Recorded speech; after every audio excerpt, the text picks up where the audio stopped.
Hey everybody, this is Charles Hoskinson broadcasting live from warm, sunny Nevada. I'm here for NFR, and of course, I love doing these rodeo events every year. It's a beautiful, beautiful time. It's actually a great time to visit Las Vegas. So, anyway, you guys may have noticed that there's been a proposed fight between me and Chico Crypto for August of 2020, and it has polarized pretty much everybody, and everyone has an opinion about it. So I did want to share a few thoughts about some ideas of why such a thing would happen and what benefit it could provide to myself, the community, and so forth. First, we have reached a point in 2020 where the technology is basically done. The science is done, the engineering is done, and we're starting to say, hey, we spent 4 years working really hard on something. Let's go adopt it. Let's go build it. And that's a very different type of operation than writing scientific papers and doing engineering. And it requires special attention and care. The reality is I can't just rest on the laurels and say we've written 53 academic papers and there's more on the way. We've written 1,000,000 lines of code. We have all the stuff we've done with formal methods. Effectively that's like building a Ferrari and then showing it off to a bunch of hipsters on scooters. They just don't care. And more is not better. There's a law of diminishing returns there.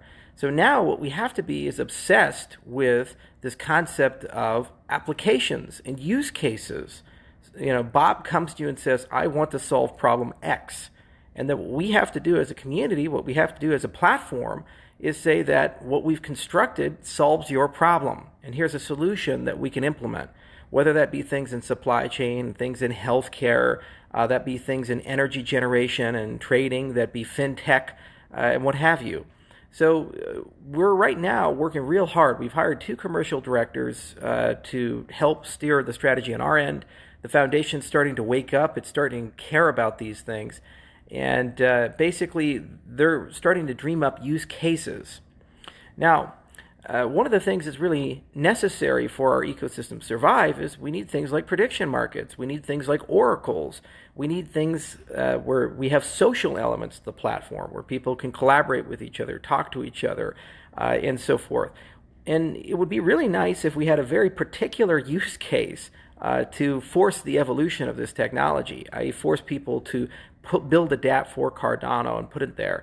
And you don't just build it and say, oh, okay, well, now let's find some use for it. You build it usually to solve a particular problem. So it would be really nice if we had a high publicity event that was very polarizing, that bring a lot of people together. And that event would basically allow people to bet, it would allow people to predict, it would allow people to have an opinion, voting, these types of things. So you have to make people care. And this is something that a lot of people would generally care about. So I first looked at it from an application development viewpoint and said, well, if we had something that was very polarizing and high publicity and a lot of people were involved, it would make this would organically draw out developers to build things, and they'd actually have a clear and concise target, and there would be a high probability of high participation. So that was one dimension. Another dimension is that the last 4 years have been pretty hard on me physically. I've gone from 180 pounds to 230, and I've started losing weight. I'm down to 213. But all the travel, the rich food, the constant stress, meetings, it has physically really ravaged me. And there was no greater example of that than when I went for my physical last year in Connecticut. Well, actually this year in Connecticut, excuse me. And I had an executive physical done and put me in the bottom 15% and for people of my age group for athletic ability. Not so good. I used to climb mountains. I used to work out every day, and I did a lot of very physical things while living in Colorado when in my early 20s. So I really do want to get back in shape, or else I'm going to probably end up getting killed and collapse of a heart attack in my 40s or 50s. And so I wanted some event that gave me a very strong incentive to get back in shape, a very strong incentive to condition properly and to build myself up. And, if you have a high publicity stunt like this, that's definitely a reason to get back in shape. And it's definitely a reason to get stronger again. And there's an old saying, Sun Tzu used to say, which is great warriors, the saying is, great warriors win first, then go to war. Bad warriors go to war, then try to win. So, when you look at events like this, if your definition of success is actually winning the fight, which of course I'd try to if we actually did it, then, who knows who's going to win. But if we already gain a lot, whether we win or lose that particular event, then that's in itself a victory. And so similarly, if I can get healthy and we can draw a lot of adoption and we can draw a lot of app development to our platform, this would be a worthwhile endeavor. But, you don't schedule a fight and plan things out over Twitter. There actually has to be logistics. So it has to be worth our time. If it's a charity match, it means that my personal goal would be raising over $1 million for some charity. The proposed charity is St. Jude's. And so that would be extremely good because they take great care of children who have very terrible conditions.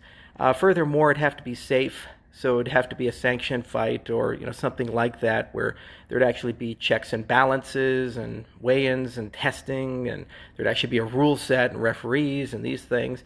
So this is why I reached out to Jason, because he spent 6 years promoting MMA fights. And I'm going to have a conversation with him next week, and we'll begin negotiations, and we'll see if Chico comes to terms.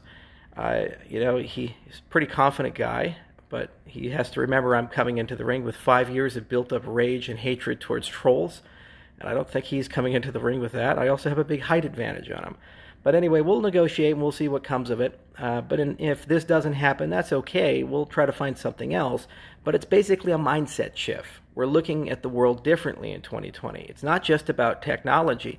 We're speeding up on delivery. We've done over 50 releases for Jormungandr since the network testnet. And next week, the incentivized testnet's coming out. The Haskell team is on 2-week release cycles. It's no longer a question of can we write good software and can we bring that software to market.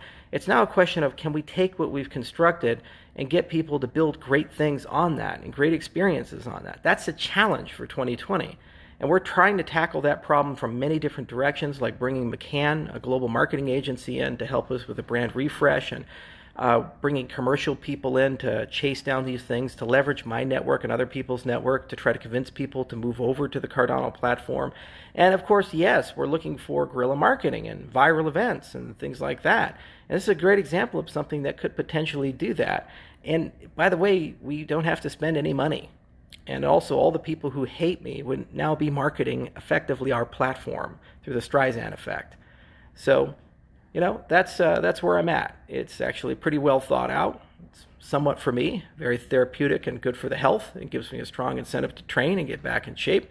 Somewhat for you guys because it'll end up building a lot of infrastructure. But it's subject to negotiation, and it has to be fair, clean, and a good fight.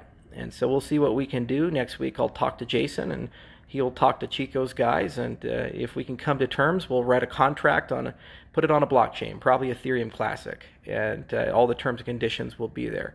So that's the story here. I haven't gone crazy. The Twitter account hasn't been hacked. It's just a change in priorities and focus moving into 2020, and we'll see what happens. That said, we haven't lost any focus on the technology or science. That's always there, and in fact, we're speeding up and we're gaining a lot more, and we're starting to put more USPs into the product. That is always the core of who we are at IOHK, and actually, we're now starting to reap the fruits of our labors.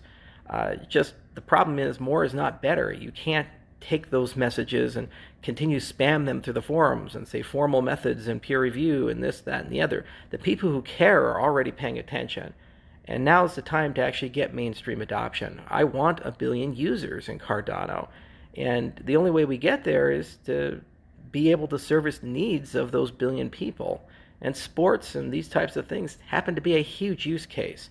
And it happens to be one that's compositional. If we can solve this particular issue, we can solve it for pretty much anything in that domain. So thank you all for listening. And until next time, talk to you guys later. And of course, NFR is a great event, and if you guys are in Vegas, maybe you'll run into me. Cheers.